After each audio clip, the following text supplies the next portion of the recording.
Welcome to the History of English podcast, a podcast about the history of the English language. This is episode 144, A Murder of Crows and Princes. In this episode, we're going to look at an interesting phenomenon that was emerging in the English language in the mid-1400s. It was a fad for coining new terms for collective nouns, like a school of fish and a gaggle of geese and a murder of crows. It was also a time of transition in England. The Plantagenet era was coming to an end. The last Plantagenet king was Richard III, one of the most controversial kings in English history. Much of that controversy surrounds the fate of his two nephews who disappeared in the Tower of London. According to popular tradition, he had them murdered in order to secure the throne for himself. That verdict is still a matter of debate, but it points to a different kind of murder, a murder of princes. So this time, we'll explore those historical and linguistic developments. But before we begin, let me remind you that the website for the podcast is historyofenglishpodcast.com. And you can sign up to support the podcast and get bonus episodes and transcripts at patreon.com/historyoфenglish. Now this time, we're going to resume our overall historical narrative. Over the past few episodes, we've explored the Great Vowel Shift. So for those of you who listen in real time, it's been several months since we considered what was happening on the ground in the late 1400s as Middle English evolved into early Modern English. Since it's been a while, I thought it might be a good idea to remind you where we were in our overall story before our digression into the vowel shift. As you might recall, the first major phase of the Wars of the Roses came to an end when the first Yorkist king, Edward IV, defeated his Lancastrian cousin, Henry VI. Edward had been the king for several years before being briefly deposed, and the victory over Henry allowed him to recover the throne and continue the reign of the House of York. The victory also saw the defeat and death of the main line of Lancastrian kings, those who were directly descended from John of Gaunt and his first wife, Blanche. The Lancastrian story wasn't over yet, but the defeat was devastating for the Lancastrian cause, and it allowed Edward and the Yorkists to rule England for more than a decade in relative peace. At the time, Edward had an infant son, also named Edward, and a short time later, he and his wife had a second son. So Edward had not only resecured the throne for himself, he had secured his eventual succession with sons who could inherit the throne when he died. Edward also had a younger brother named Richard. At the time, Richard was held in high regard and was seen as a loyal supporter of his brother, but that perception would change over time. A short time after Edward IV defeated the Lancastrians and resecured his position as king, William Caxton arrived in England with the printing press. It was the first printing press to be placed into operation in the country, and we looked at that development back in episode 139. The main benefit of the printing press was the ability to mass-produce books. I discussed all of the benefits of the printing press in that earlier episode, but there were also some drawbacks. It was very easy for the typesetter to make a mistake, and that meant the mistake occurred in every copy of the book. Of course, that wasn't an entirely new problem. Scribes also sometimes did the same thing when they copied a text by hand. And if another scribe came along and made a copy of that copy, then the mistake could be repeated over and over in each subsequent copy. So it was common to find mistakes in these publications, and to see those mistakes repeated over and over again. That was the context for a figure of speech that appeared in writing for the first time in the mid-1400s. It's the phrase, without rhyme or reason. If something happens without rhyme or reason, there's no logical explanation for it. Now, it makes sense that something unexplainable might happen without reason. But why do we say that it happens without rhyme or reason? What does rhyme have to do with it? Well, the answer has to do with the original context of the phrase. In the mid-1400s, a writer named John Russell wrote an extended poem called Book of Nurture. Russell worked for a prominent Lancastrian noble, and the poem was intended as a handbook of manners and household management. The poem outlined the duties of a butler and described the proper way to prepare and serve a meal, to organize a wardrobe, and to prepare a bath for members of the noble family. At the very end of the poem, Russell included the following lines. As forim oresen, the forritor was not to blame, for as he found it afore him, so wrote he the psalm. In modern English it reads, as for rhyme or reason, the forewriter was not to blame, for as he found it before him, so wrote he the same.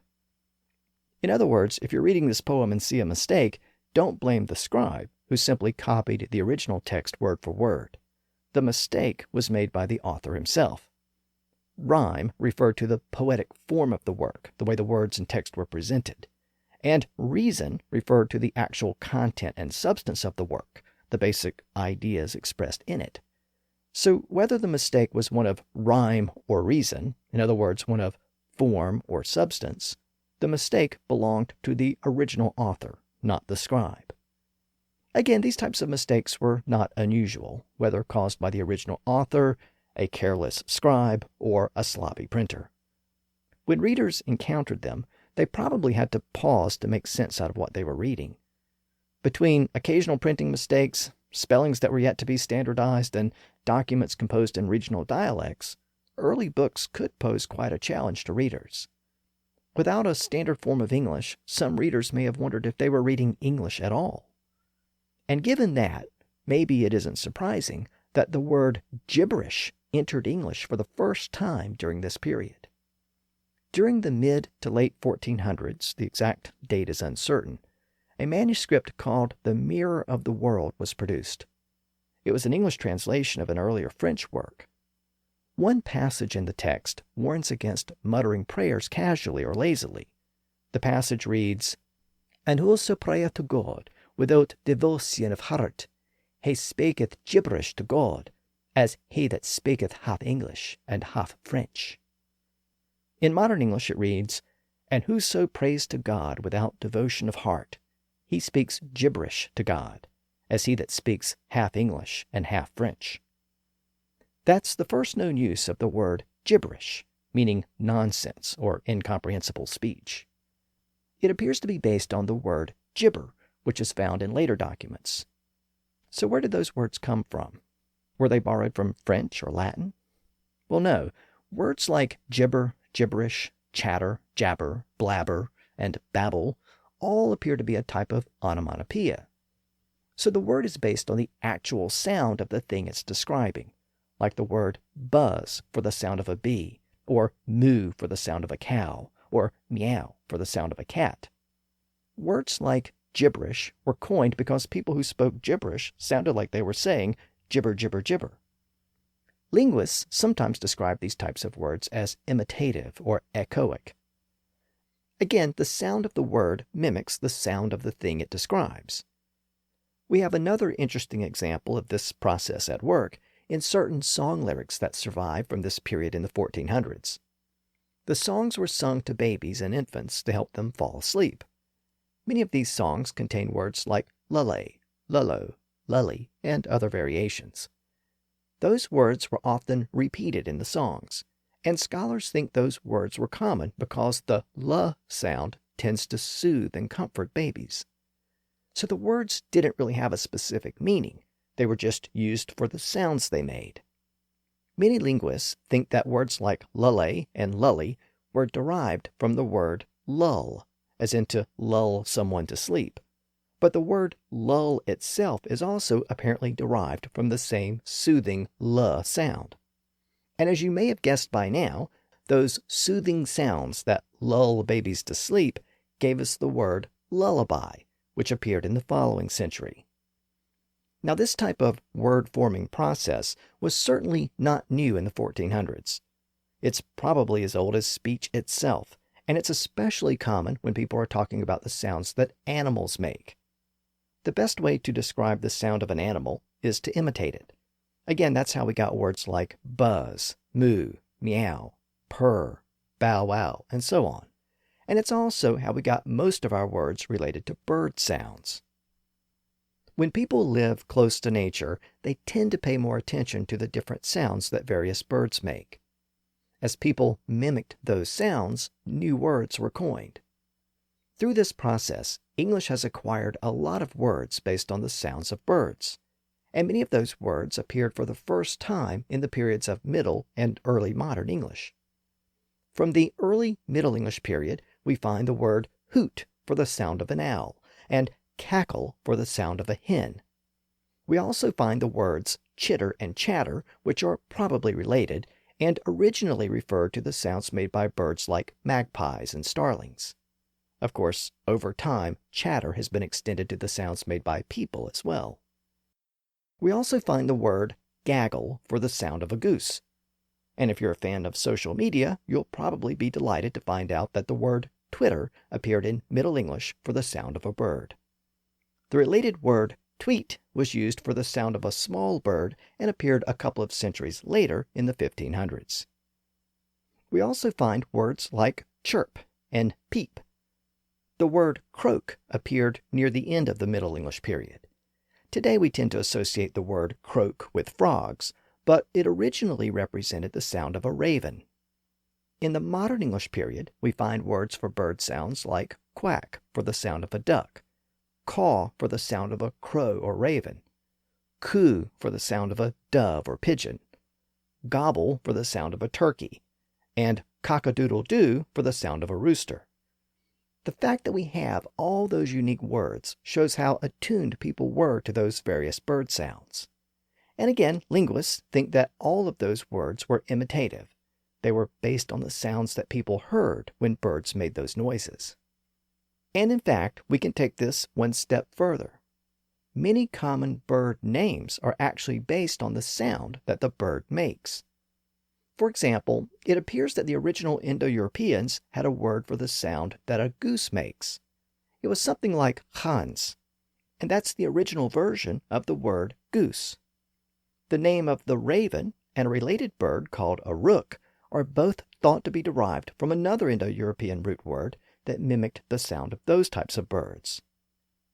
The original Indo-Europeans apparently thought the sound made by an owl was something like ool, and that's the source of the English word owl, as well as the word howl. They also apparently thought the sound of a duck was something like pad. We don't have any English words from that root, but it is the root of several words in other Indo-European languages. So whereas we might describe the sound of a duck as quack quack, the original Indo-Europeans probably would have said something like pad pad. The early Germanic tribes apparently noticed the sound of certain birds and described it with a word that became caw in modern English. Well, it appears that the same sound also produced the word crow. Now, that's not to say the words are necessarily cognate, it's just that they're both derived from similar bird sounds. One of the best examples of a bird named after the sound it makes is the cuckoo.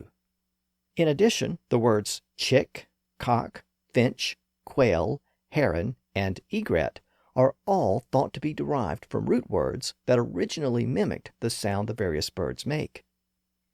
The word pigeon is thought to be cognate with the word peep, as well as pipe and piper in the sense of a small wind instrument and the person who plays it. They're all thought to be derived from the Latin word peepere, which meant to make a peeping or chirping noise and was based on that type of sound. The main point here is that we usually think of language as this very abstract, symbolic way of describing the world around us, but sometimes a word began as a literal representation of a particular sound, and that was especially true for animals, and even more so for the sounds made by birds. Now, these examples cover the entire period of spoken English, but some of them, like buzz, peep, chirp, and croak, are recorded for the first time around the current point in our story in the 1400s. And as such, they confirm that people were still using that traditional naming technique to coin new words during the transition from Middle English to Modern English. We also have a modern word that links bird sounds with words like gibberish and chatter. It's the word gobbledygook. It means nonsense, gibberish, or overly technical jargon, but it's formed from the sounds made by birds. Of course, gobble is the sound a turkey makes, and the Oxford English Dictionary says that gook is also imitative of a clucking bird. So gobbledygook apparently combines two different bird sounds to form a word meaning gibberish or nonsense. And speaking of funny-sounding nonsense words, we also have another example from the mid to late 1470s that illustrates the way people were playing around with words and coining new terms during that period. In 1473, shortly after Edward IV re-secured his position as King of England, we find a new turn of phrase in one of the Paston letters. I discussed the letters written by the Paston family a few episodes back. At that time, I mostly focused on the first couple of generations of the Pastons, but the letters continue to be written by subsequent generations. One of those letters includes a line where the writer can't recall a person's name, and he refers to the person as "what call you him?" Literally, "what call you him?" which is an early version of "what do you call him?" or "what do you call it?" or "whatchamacallit." This is one of the first recorded uses of those types of playful nonsense words to refer to someone or something that can't be named. What we see in all of these examples are cases where people were playing around with words and coming up with new terms. They weren't using those words with formality or precision. They were just using them for the sounds they made, or using them where there wasn't really a better word available. Again, this was part of a long linguistic tradition, but with the expansion of literacy and books, we can see some of these terms being coined during this period in the 1400s. Of course, the new words formed in this way were added to all of the loanwords that had been borrowed over the prior few centuries. It's estimated that the overall vocabulary of English had doubled since the Norman conquest, from around 50,000 words in Old English to around 100,000 words in the mid-1400s. Most of those new words came from Latin, Greek, and French, with French being the main source. By the mid-1400s, somewhere between 1/4 and 1/3 of the English vocabulary could be traced back to French. That expanded vocabulary gave English lots of different ways of expressing the same or similar ideas. And that expanded vocabulary was another factor that allowed English speakers to play around with words. They no longer had to rely on a small handful of words to express an idea. They could pull from an extensive vocabulary, with different words having different shades of meaning. And we can start to see that playfulness in writing. For example, rather than referring to a group of things with a generic word like group, or collection, or bunch, writers started to come up with other terms, specific terms for specific groups of things, like a school of fish, or a gaggle of geese. This naming trend apparently began with animals that were commonly hunted, so it started as a type of hunting jargon. But this naming trend was such a popular fad that it was soon extended to people as well. There's some evidence that French speakers did the same thing, and some of those French terms were adopted into English. And there are a few occasional uses of such terms in earlier Middle English documents. But now, in the mid-1400s, we start to come across manuscripts with long lists of these types of words. A lot of these collective nouns appear to be newly coined terms, and many of them were based on a type of wordplay. One of the first documents to contain such a list was a handwritten text called the Egerton manuscript, which was composed around the year 1450. Then, when Caxton set up his printing press in England, he published a long extended poem called The Horse, the Goose, and the Sheep.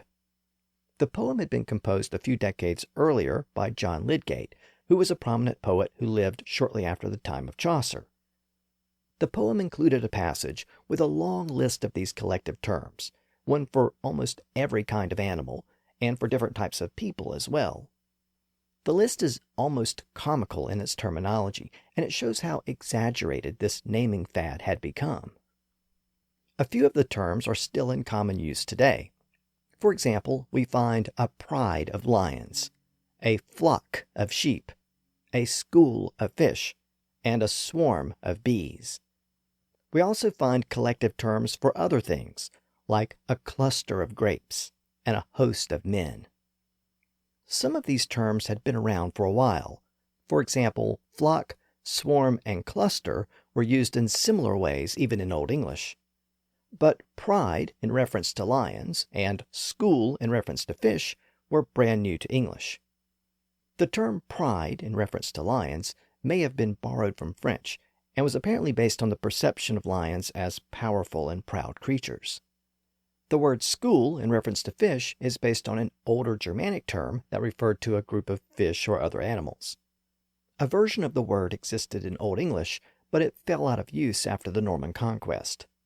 The modern word school used in this way was borrowed from Dutch around the current point in our story.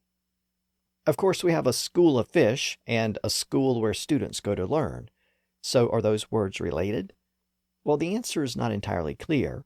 The former is a Germanic word, and the latter is a Greek and Latin word.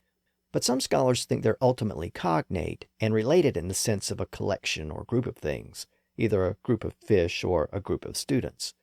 Again, the ultimate history is unclear. In addition to some of the familiar terms I just mentioned, this poem published by Caxton also contains other collective terms that are a bit more obscure, like a business of flies, a trip of hares, a skulk of foxes, a drift of tame swine, and a sounder of wild swine. There are also a lot of terms for people. We find a bevy of ladies, a fellowship of yeomen, a raffle of knaves, a lordship of monks, a state of princes, a fighting of beggars, a glorifying of liars, a skulk of thieves, and a hastiness of cooks. We also find a lying of pardoners, which is clearly a commentary on the way people viewed the church officials who sold pardons from sin. One interesting thing about the list is the large number of terms for birds. Almost every grouping of birds is given a specific name. We find a herd of swans, a nigh of pheasants, a bevy of larks, a siege of herons, a sword of mallards, a muster of peacocks, a charm of finches, a host of sparrows, a gaggle of geese, an exaltation of larks, a flight of doves, a descent of woodpeckers, and a covey of partridges. But two of the most interesting terms for birds are reserved for two related blackbirds that are often associated with bad luck, loss, and even death. Those are the raven and the crow. The poem tells us that a collection of those birds should be referred to as an unkindness of ravens and a murder of crows. Now that's quite a contrast to a charm of finches. It appears that people found finches to be charming and adorable, thus a charm of finches. But they perceived ravens and crows to be threatening or unlucky, so they were referred to with terms like unkindness and murder. Of course, not everyone considered ravens and crows to be bad luck. And in fact, there's an interesting anecdote about England's reliance on ravens to this very day. For the past few centuries, perhaps dating as far back as the 1600s, a small flock or unkindness of ravens has been maintained in the Tower of London. The tower even has a raven master whose job is to take care of the ravens there and to make sure they're fed and maintained. So why are ravens kept in the Tower of London? Well, in part due to a legend that says if ravens ever leave the tower, England will fall and disaster will visit the kingdom. So if one chooses to believe the legend, England's very survival depends on the presence of ravens in the Tower of London. It's a superstition that links the tower with ravens, but the tower is also associated with murder. Not necessarily a murder of crows, but the murder of political figures. And it's also associated with the apparent murder of the two young sons of the current king, Edward IV. So let's turn our attention back to our historical narrative and the tragic story of the two boys known as the Princes in the Tower. The story of the Princes in the Tower is one of the great mysteries of English royal history, and it began with the death of their father, Edward IV. After over 20 years of a briefly interrupted reign, Edward died of natural causes in April of 1483. He was survived by 5 daughters and those 2 young sons. The eldest son, Edward, was 12 years old and the heir to the throne. He's officially known to history as Edward V, though he was never crowned and merely a pawn in the political maneuvering that took place in the weeks following his father's death. His younger brother was 9 years old and was the next in line to the throne if something should happen to the new boy king, Edward. Together, they ensured that the House of York would continue to rule England for the foreseeable future.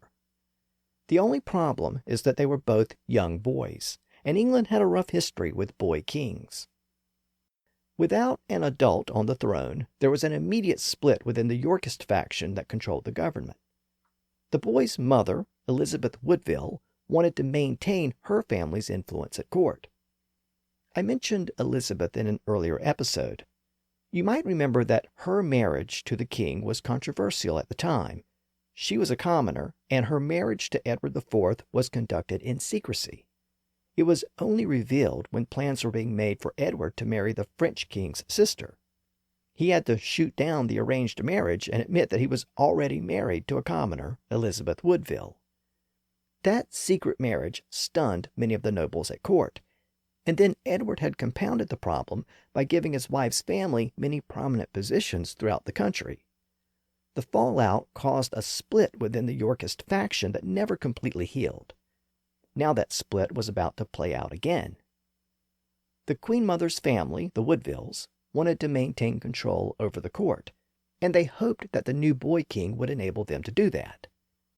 As the boy's mother, Elizabeth could serve as his regent and protect the interests of her family. But her recently deceased husband had other plans. Before he died, her husband, Edward IV, had designated his brother to serve as the boy's guardian and protector. His brother was Richard, also known as Richard of Gloucester, and he had been a loyal supporter of his older brother. Richard also resented the Woodvilles, so the stage was set for a confrontation between the two factions. The Queen Mother, Elizabeth Woodville, decided to undercut Richard's position by having her son immediately crowned as king, even though he was only 12 years old. Once he was crowned, there was legally no role for Richard as guardian or protector. The coronation was scheduled to take place a few days later on May 4th, but Richard soon received news of the plan. He was in the north of England, and he quickly headed south to interrupt the royal entourage on its way to London with the boy. Richard was able to take possession of the young boy since Richard was his legal guardian, and together Richard and his nephew continued the trip to London. But once they were there, the coronation was postponed, and the young boy was placed in the royal apartments located in the Tower of London. Richard soon took possession of the boy's brother and placed him in the tower as well. Now at this point, nothing really seemed all that sinister or unusual. Richard was the guardian of the boys and the protector of the realm. He had taken possession of the boys to protect them until young Edward's coronation. But that coronation never took place. Richard soon put forth a priest who claimed that the marriage between his brother, the recently deceased Edward IV, and the Queen Mother, Elizabeth Woodville, was illegal and invalid. The priest claimed that Edward was already married to another woman when he married Elizabeth. Now, the details of the accusation are somewhat obscured by history, but supposedly Edward had either married or entered into a contract to marry a noblewoman named Lady Eleanor Talbot before his marriage to Elizabeth. Now, it might have seemed like a crazy accusation, but Edward's actual marriage to Elizabeth had been conducted in secrecy, so maybe that was his thing. It was certainly possible that he had more than one secret marriage. At any rate, Edward's brother Richard seized upon the accusation. If Edward was already married when he married Elizabeth, then that meant the second marriage was bigamous and illegal, and it also meant that any children born to that marriage were illegitimate and had no right to serve as king. Richard now saw his path to the throne. The accusations were put before Parliament, and Parliament accepted them. Without a legitimate child to inherit the throne, Richard then claimed the throne for himself as the surviving brother. He thereupon became Richard III, one of the most controversial kings in English history. As Richard maneuvered to claim the throne, his two young nephews remained in the tower. and after a few weeks, they were never seen again. Historians still debate what happened to the so-called princes in the Tower. The general consensus for many centuries was that Richard had them murdered in order to secure his claim to the throne.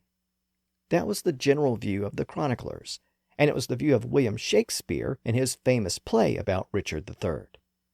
Shakespeare cemented Richard's reputation as a scheming monster who murdered his young nephews in order to seize the throne for himself. After Richard's death, a member of his retinue named James Tyrrell came forward and confessed to the murders. He claimed that he had been directed to kill the boys and that they had been buried at the bottom of a stairwell and then later moved to an unknown location. Many years later, 2 skeletons were actually discovered at the bottom of a stairwell in the tower. DNA evidence didn't exist at the time, but it was determined that the bones were in fact the remains of the 2 princes. Now, to be fair, there's been a movement in recent history to revisit Richard's reputation. His defenders point out that the Tudors eventually defeated Richard and took the throne for themselves. So they and their chroniclers had every reason to discredit Richard and paint him as a monster. And Shakespeare was very much a product of that age. They also point out that there's little or no hard evidence to prove Richard's culpability. The later confession by James Tyrrell may have been forced or fabricated. And with respect to the remains that were found, Tyrrell said the remains had been removed from the stairwell, so why were they still there? And Richard's defenders point out that so many people died in the tower over the years that there's no way to know for certain that the discovered bones actually belonged to the young princes. The bones were never DNA tested, so the identification has never been confirmed. So, for those who choose to defend Richard's reputation, the ultimate fate of the princes remains a mystery. The fact is that Richard did have a motive to eliminate his nephews, and he certainly had the ability and the opportunity to do so. And regardless of his actual guilt, the disappearance of the young princes led to rumors that they had been murdered, and Richard never presented them to the public to prove otherwise. Richard also didn't hesitate to execute many other nobles during this period who were accused of treason or otherwise opposing his rule. One of those nobles was named William Hastings, a nobleman who had been loyal to both Richard and his elder brother Edward. But Richard turned on him and accused him of treason. He was promptly executed. This development is covered by Shakespeare in his version of the story, and Shakespeare's version features the first known use of a very common term, the phrase short shrift. A shrift was a confession to a priest, including the type of confession that one might give before being executed. It could also refer to the absolution obtained in exchange for the confession and penance. In the play, Hastings is about to be executed, and he's told that Richard is eager for his dinner, so there's only time for a short shrift, or a quick confession. The line is, "The Duke would be at dinner. Make a short shrift. He longs to see your head." Of course, today, if we give something short shrift, we handle it quickly and give it very little attention. But that line from Shakespeare about one of Richard's executions is the first known use of that phrase in the English language. By the way, the sense of the word shrift as a confession can still be found in the name of the Christian holiday known as Shrove Tuesday, Shrove being a version of shrift. It was traditionally a day when many Christians went to confession to be shriven or absolved from sin. Of course, Shrove Tuesday is known as Mardi Gras in French, and is often referred to as Pancake Day in the UK. But Shrove Tuesday is the traditional English name, which first appeared around this same time period in the 1400s. Now, even though Richard's reign was short and controversial, it did have a notable impact on the English language. At the time, many of the laws and statutes were still written in French and Latin. Apparently, Richard directed many of the laws to be translated into English so the common people could understand them. Another law adopted during his short reign was designed to restrict the trading activities of foreigners in England. But the law contained a broad exemption for foreigners involved in the printing and sale of books. So, as the people of England began to have access to relatively cheap books thanks to the new printing press, Richard protected foreigners involved in the book trade, and that ensured that people could get access to books printed on the continent as well as those being printed by the new printing presses in England. Richard's defenders also note that he adopted other legal reforms during his reign. For example, he helped to initiate the modern bail system, whereby people charged with minor crimes could post bail in order to avoid jail while they were awaiting their trial. He also limited the ability of the government to confiscate a person's property before conviction had been obtained in court. Some modern scholars suggest that these laws were an attempt by Richard to shore up his support among the common people who might have seen him as a usurper, and perhaps even as a murderer. Whatever the motivation, it does appear that there was a significant amount of opposition to Richard's reign. A short time after he was crowned, revolts began to break out around the country. The revolts reflected the entrenched divisions in the country that had existed for decades. The Wars of the Roses had been dormant for a while, but now the conflict started to flare up again. And much of the opposition to Richard's reign came to be centered around a rival claimant to the throne, a distant heir of John of Gaunt who continued to pursue what remained of the Lancastrian claim to the throne. The rival claimant was Henry Tudor, and it's at this point that we can finally introduce the Tudors to our overall story. So who was Henry Tudor, and why did he have a claim to the throne? Well, as with pretty much everything else associated with the Wars of the Roses, it goes back to Edward III. All the claimants to the throne traced their lineage and their claims back to him. He was the king who launched the 100 Years' War and won the Battle of Crécy and ruled for 50 years in the middle of the 1300s. Edward's eldest child was known as the Black Prince, and there were no living descendants from that line. The next oldest child was Lionel, and the Yorkists, like the current king Richard III, all traced their lineage back to him. The third child was John of Gaunt, and the Lancastrians all traced their lineage back to him. The Tudors also traced their lineage back to Gaunt. So in that regard, they were holding on to what remained of the Lancastrian claim to the throne. So let's look a little closer at John of Gaunt to determine how the Tudors fit into the picture. Gaunt was married 3 times and had children from each marriage. The main line of Lancastrian kings, Henry IV, Henry V, and Henry VI, were all descended from Gaunt and his first wife, Blanche. But as I noted earlier, that line basically came to an end when the last of those kings, Henry VI, died in the Tower of London after his supporters were defeated in battle. So for a while it looked like the Lancastrians had been vanquished, but it wasn't that simple. Gaunt also had other descendants that are important to our story. First, he had a daughter from that first marriage to Blanche. Her name was Philippa, and she married the King of Portugal, and her descendants became kings of Portugal. After Blanche died, Gaunt married Constance of Castile, a princess from modern-day Spain. The descendants from that marriage went on to become the kings and queens of Castile and Spain.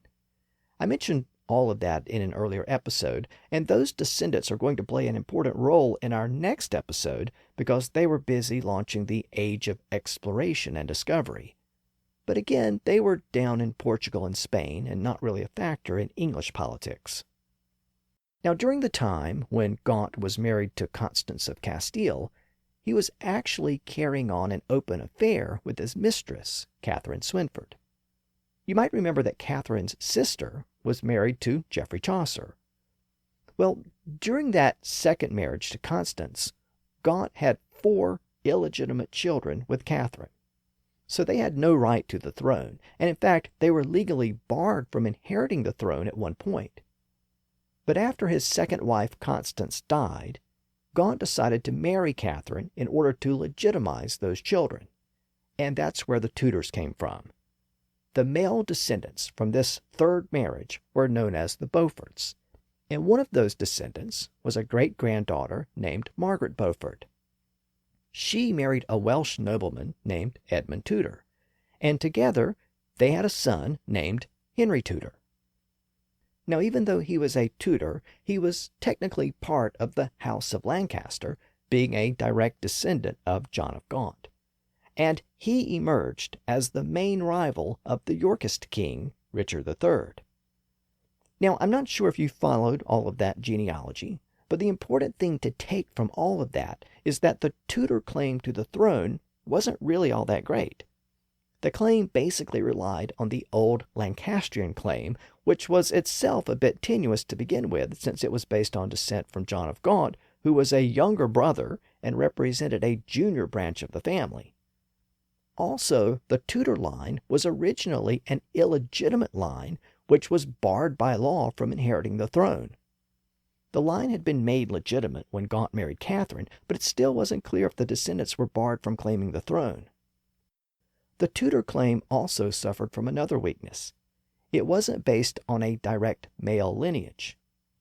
The strongest part of the traditional Lancastrian claim was that it was based on a direct male descent from Edward III, whereas the Yorkist claims went through female ancestors. Well, the Tudors couldn't even justify their claims based on direct male descent, since Henry Tudor claimed the throne through his mother, Margaret. And in fact, his father was not a Plantagenet at all. So any way you look at it, the Tudor claim was weak compared to the Yorkist claim. But by this point in history, precise royal lineage wasn't as important as it had once been. It's one thing for two princes to argue over their father's throne, but by this point the claims were being disputed by distant cousins. They based their claims on long, complicated, and remote genealogies that were difficult to follow. Most people probably couldn't trace those lines back to Edward III if their life depended on it. But in order to secure the throne, you didn't really need the best line of descent. You needed something much more practical. You needed the support of the nobles in Parliament. You needed broad support among the common people, and you needed a strong army to back up your claims. And Henry Tudor was quickly amassing all of those things. As a rival claimant, Henry had been living in safety in Brittany, and a specific plan was put in place to enable Henry to take the throne and reunify the fractured kingdom. Henry was essentially the heir of the House of Lancaster, and the plan was for him to marry the heir of the House of York. As we know, Richard was the Yorkist king, but he didn't have any living sons to inherit the throne from him. His two young nephews were the princes in the Tower, so they could have theoretically continued the House of York, but no one had seen those princes in over a year, and they were already rumored to be dead by that point. But those two young princes had an older sister named Elizabeth, known to history as Elizabeth of York. So she was Richard's niece, and she was basically the heir to the House of York. Since Elizabeth was the heir to the House of York, and Henry Tudor was the heir to the House of Lancaster, the plan was that Elizabeth and Henry would marry each other, thereby reunifying the houses of York and Lancaster within the House of Tudor. The marriage was actually arranged by the couple's respective mothers, Elizabeth Woodville and Margaret Beaufort. The marriage was planned, but it wasn't scheduled to take place until Henry had returned to England and pressed his claim to the throne. In August of 1485, he sailed back to England and began to gather forces to challenge Richard. Many of the nobles and commoners flocked to Henry's side, and Henry and Richard's respective armies met at Bosworth Field outside the town of Leicester in the center of the country. The Battle of Bosworth Field is one of the most well-known battles in English history because it brought a final end to the Wars of the Roses. During the battle, the Yorkist king Richard III was thrown from his horse. In Shakespeare's version of the story, he has Richard utter the famous line, a horse, my kingdom for a horse." But Henry's soldiers were able to get to Richard, and after a great deal of fighting, Richard was killed, and the battle soon came to an end. Richard's body was taken to the nearby town of Leicester and buried in a poorly marked grave in a churchyard. Henry Tudor had emerged victorious, and he soon returned to London, where he was crowned as Henry VII, the first Tudor monarch. Since his father was a Tudor, not a Plantagenet, his victory brought an end to the Plantagenet dynasty. As the 1400s gave way to the 1500s, the Plantagenet era gave way to the Tudor era. As planned, Henry soon married Elizabeth of York, thereby unifying the houses of York and Lancaster, and bringing a permanent end to the Wars of the Roses. As I noted in an earlier episode, the House of Lancaster was represented with a red rose, and the House of York was represented with a white rose. The new House of Tudor came to be symbolized with a new rose design called the Tudor rose. It was a white rose superimposed on top of a larger red rose. Henry Tudor incorporated that Tudor rose into the uniform design of the bodyguards at the Tower of London. Those bodyguards are known today as the Beefeaters, and they still wear that Tudor rose on their uniforms. That's the same uniform worn by the Raven Master at the Tower, the person responsible for maintaining those ravens in the tower to this very day. And as I noted earlier, ravens are closely related to, and often confused with, crows. Both are associated with death and foreboding, just like the tower itself. But using the terminology that appeared in the 1400s, the tower is only home to an unkindness of ravens, not a murder of crows. And speaking of those old terms for collective nouns, it was still very much a fad to coin those types of terms when Henry Tudor became king in 1485. The following year, a book was published by a brand new printing press that had been established at the monastery of St. Albans, north of London. This particular book is known as the Book of St. Albans, and it contains what is considered to be a somewhat definitive list of these types of terms for groupings of animals and people. The list was apparently compiled from a variety of other sources, and seems to contain most of the terms that were in use at the time, including those that we looked at earlier in that poem published by William Caxton. This second book is mainly a treatise on hawking, hunting, and heraldry. It's attributed to Dame Juliana Barnes, but virtually nothing is known about her. It's not even clear if she was a real person or just a pen name used by someone else. The book proved to be very popular and was reprinted many times over the course of the 1500s. One chapter of the book is called The Companies of Bestes and Foules, the company of beasts and fowls, and it contains over 160 terms for various collections of animals, people, and other things. It appears that the popularity of the book helped to perpetuate many of these terms and allow these terms to pass into general use over time. In addition to some of the terms I mentioned earlier, we find terms like a sleuth of bears, also sometimes rendered as a sloth of bears. We find a leap of leopards, a business of ferrets, a kindle of young cats or kittens, a rag of colts, and a baron of mules. For groups of people, we find terms like a prudence of vicars, an observance of hermits, and a school of clerks. Many of these terms are clearly a play on words which was so popular at the time, like a doctrine of doctors, and a converting of preachers, an eloquence of lawyers, a sentence of judges, and a damning of jurors. Some are just a humorous commentary on certain groups of people, like a drunkenness of cobblers, and an abominable sight of monks. But as I noted, the chapter is titled The Company of Beasts and Fowls, so it also contains a list of terms for groups of birds. It contains many of the same terms mentioned in that earlier book published by Caxton, but it also contains a few new terms not found in that earlier text. For example, we find a general term for birds of all kinds, a dissimulation of birds. We also find new terms for specific kinds of birds, like a bevy of quails, a watch of nightingales, a walk of snipes, and a murmuration of starlings. The text also repeats the common term for a group of ravens, an unkindness of ravens, and it also contains a term for a group of choughs, which is a bird in the crow family. The term is a chattering of choughs. But interestingly, there's no specific term for crows. A murder of crows doesn't appear in this manuscript, and it's a curious omission. Perhaps it was a simple oversight. But for a collection that appears to be a definitive list pulling from earlier works, and for a collection that includes most of the other terms used in those other works, it seems strange that crows would be omitted, especially with the inclusion of ravens and choughs, which are related to crows. Perhaps the author objected to the term murder of crows, sensing that it seemed out of place among all of the humorous and playful words. In fact, the term a murder of crows almost completely disappeared from English from this point on for several centuries. The Oxford English Dictionary doesn't cite a single case of the term's use between the 1470s and the 1900s, when the term was finally revived within English. So that old term murder for a bunch of crows reappeared in the 1900s. And something else also reappeared in recent years. Or maybe I should say someone else reappeared in recent years.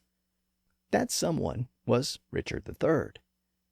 The presumed murderer of princes disappeared around the same time that the term murder of crows disappeared. Both were lost to history for several centuries.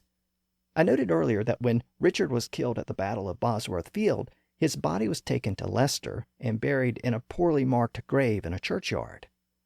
The church was torn down a few years later, and the specific location of the grave was lost.